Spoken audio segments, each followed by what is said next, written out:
शादी में आई चुड़ैल। अन्नपुर नाम के एक गांव में शादी चल रही होती है। वाह, मजा आ गया फूफा जी। शादी में क्या खाना बना है, बाराती तो उंगलियां चाटते रह जाएंगे। हाँ, तुमने सही कहा।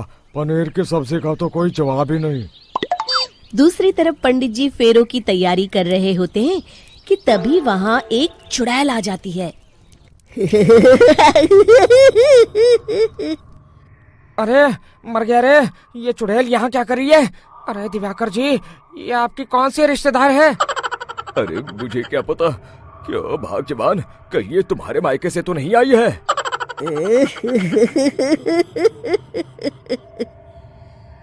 तुम लोगों की इस गांव में बारात लाने की हिम्मत कैसे हुई?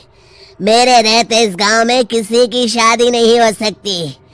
अब तुम लोग देखो मैं क्या करती हूँ। अरे मर गया रे, मैंने सुना है ये जबान की पक्की है। भागो रे भागो, वरना ये चुड़ैल किसी को नहीं छोड़ेगी। हाँ, तुम सही कहते हो मोहन भाई। यहाँ से भाग लेने में ही हम सबकी भलाई है। देखते ही देखते शादी के मंडप में भगदड़ मच जाती है और चुड़ैल सब कुछ उजाड़ कर रख देती है। फिर एक दिन मोहन की शादी तय हो जाती है। अरे भाई, अगले हफ्ते मेरी शादी तय हो गई है, लेकिन इस चुड़ैल की दहशत के मारे तो मेरे हाथ पैर कांप रहे हैं। अरे मोहन, तुम्हारा दिमाग तो खराब नहीं हो गया? तुम अपने साथ साथ हम सब गांव वालों को भी बलि का बकरा बनाना चाहते हो? उस चुड़ैल के रहते तुमने अपनी शादी के बारे में सोच भी कैसे लिया? देखो गोपाल, डर तो मुझे भी लग रहा है, लेकिन उस चुड़ैल के डर से मैं जिंदगी भर कुंवारा तो नहीं रह सकता। तभी वहाँ मोहन के होने वाले ससुर आ जाते हैं। अरे ससुर जी, आप? देखो, अब तक मैं तुम्हारा ससुर बना नहीं हूँ और शायद बनूंगा भी नहीं।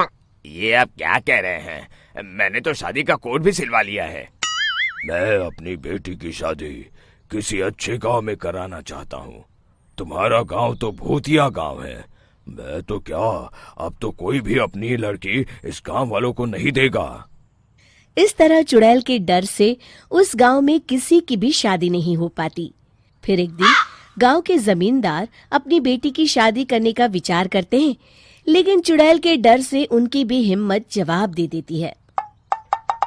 अगर मेरी बेटी की शादी तय समय से नहीं हुई तो मेरी नाक कट जाएगी।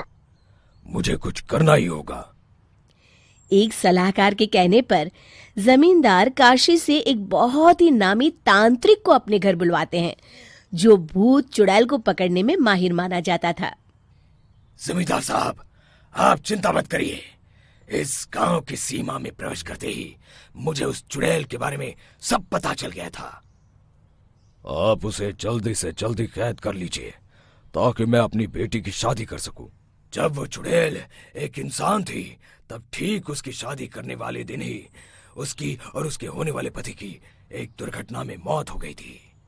उसका होने वाला पति आज भी भूत बनकर जंगल में भटकता है। इसलिए जब तक चुड़ैल की शादी नहीं हो जाएगी, वो किसी और की भी शादी नहीं होने देगी। ये आप क्या कह रहे हैं?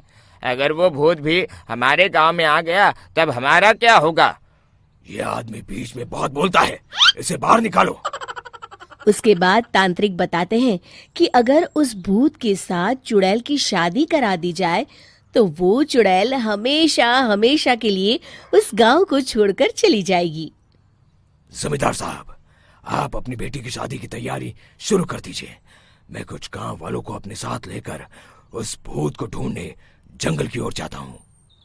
इस तरह जमींदार निश्चित होकर अपनी बेटी की शादी करवाने लगते हैं, लेकिन तभी वहाँ चुड़ैल आ जाती है।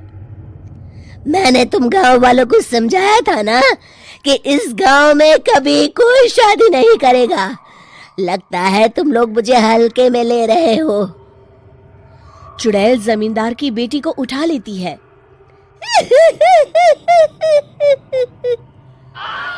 अब देखती हूँ बिना दुल्हन के तुम लोग शादी कैसे करोगे। मैं इसे अपने साथ ले जा रही हूँ। छोड़ मुझे, पिताजी, मुझे बचाइए। अरे कोई मेरी बेटी को बचाओ।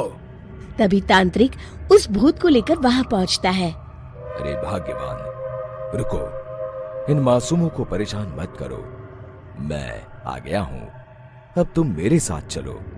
चुड़ैल बहुत खुश हो जाती है। आप आ गए, चलिए अब हम मंदिर में चलकर शादी कर लेते हैं। अरे अरे अरे अरे, ये क्या कह रही हो? मंदिर में जाके दोबारा मरना है क्या? चलो, आज से हम जंगल में रहेंगे।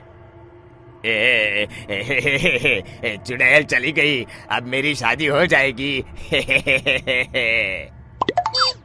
इस तरह सभी गांव वाले खुशी से झूमने लगते हैं।